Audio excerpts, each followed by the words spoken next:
Oh yeah, I know that. And I don't do it for support, for like support for support. I just do it because I genuinely like the people that I follow, and I'm interested in what they do, and I really do want to go and check it out. Um, and I did. I had to go through a phase because there was a guilt phase, and I'm not doing enough, and I should be doing this.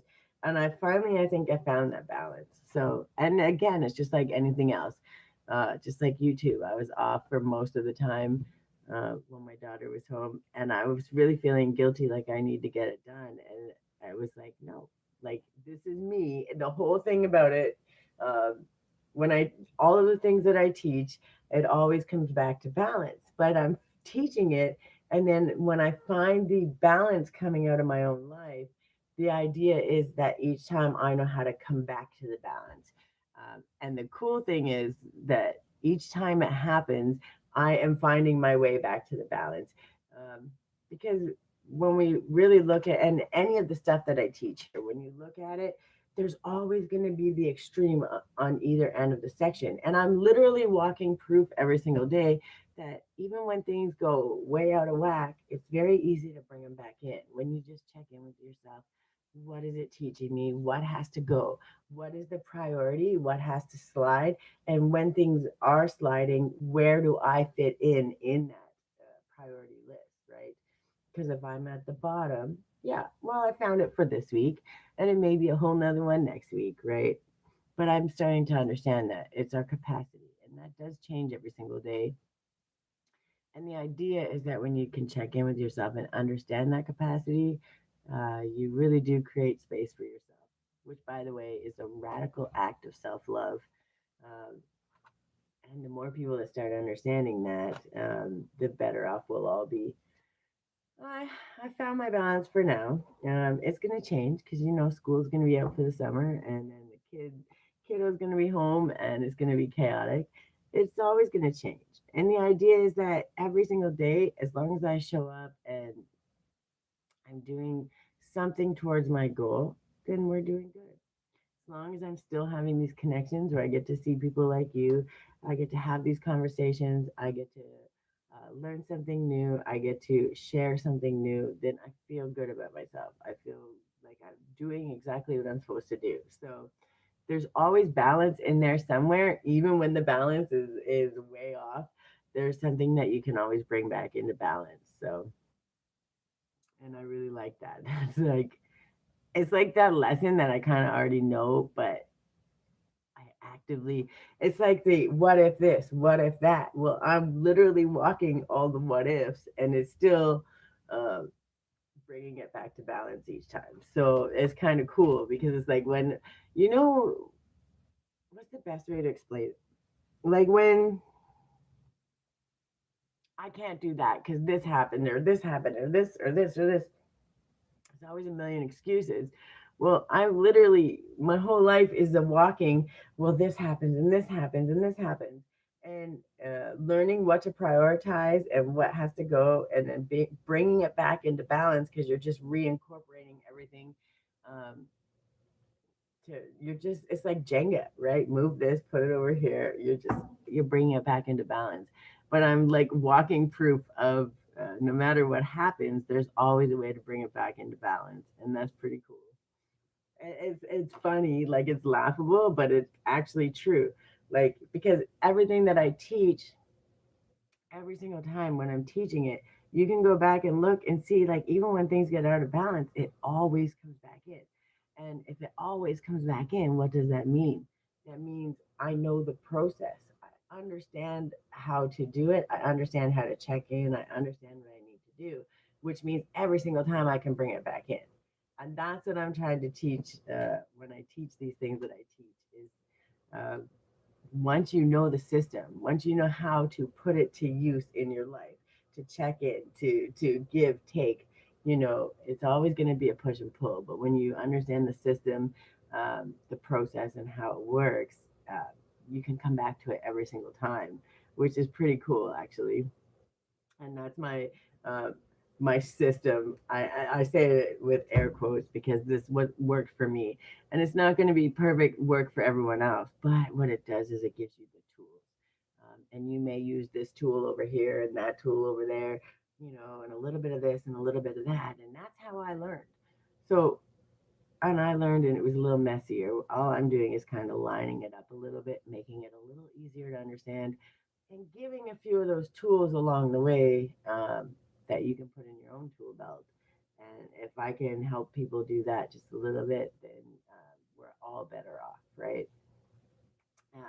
And this is the yucky. It's not yucky, but the kindness that breaks you open was last week, and that was where it's really feeling vulnerable and understanding what it is, and what that means. But now this is like the light in the cracks. This is that moment, and it's right before. Um, it's where you're releasing all this stuff, but it's also right before your empowerment. It's right before that fire becomes creation, right? And that's the next one. But this is that moment where when you release all of that yucky and all of that stuff and you allow all that light in, all that kindness to yourself, kindness from others, all that love, you know what else comes in? All the ideas from God, all the suggestions, all those sparks of inspiration, those creative ideas, all those things, they also start filling in. Yeah. And that's what, like next week. Well, it's probably going to be tomorrow because I'm a week behind. uh, but the next one is the fire becomes creation, because as you've let all, you couldn't fill it with ideas and all that stuff because it was filled with shame, guilt, fear, all of those other things. When you learn to release that, and that kindness that cracked you open, yeah, it cracked you open, but and it felt gross. And that's where a lot of people self-sabotage. When I talk about this, it's because when you can sit with it and understand and figure out what the information is teaching you. And sometimes you have to just quietly sit with it. There's nothing else you can do. uh, but what it does is allows your brain to process, to let go. I don't need to think that anymore. I'm clearly worth it, so I don't need to allow this or allow that anymore. And you do your own processing of what's okay and what's not, even if you're not always constantly thinking about it. Your body, your heart, your mind are doing it in the background. And then when it comes time to advocate for yourself, you just are like, I'm not doing that again. No, thank you. Right. But you're not doing it in a cruel way. You're doing it from a place of compassion. And then when you're doing the accountability part of it, what is the next step? You already chose your next step when you chose to sit with it, right? There's always going to be another action step. But the fact that you chose to sit with it and allow it in through those steps, that space, that quiet, you're literally building a ball of fire, power of energy, ideas, spark of information. You're learning how to trust your gut, right? There's a lot of things. Uh, what are you allowing now? These are these questions, right? Are you allowing people to treat you bad? No, of course not, right? You're not going to allow it anymore. Are you allowing yourself to treat you bad? No, we're not going to talk down to ourselves anymore. When things happen, oh, you're so stupid. Why would you do that? How many times you talk to yourself like that? Like many people do it all the time, and you don't think about it. Well, now instead of when that happens, oh, you're so stupid. No, I'm not stupid. It's a learning curve, and I had to learn, I had to understand, and I'm going to figure it out. You're catching yourself. You're making those changes. What are you choosing to keep? You're choosing to keep. I'm going to figure it out. The good. What did I learn? Right? You're understanding that processing, that stuff that's going on. They're simple things, but they take a lot of internal work, a lot. And so when you do make these decisions, that light in the crack is allowing you're making those decisions, you're getting rid of the you're so stupid and this isn't okay and you're not worth it, and you're saying, I'm going to be kind to myself, just like God was, just like that random stranger was who showed up with kindness, and I don't know how to take it and I'm not sure, but if they could do that, they must see value in me. How come I can't see value in me? Right now those questions come up, you're doing those processing, you start to see that value.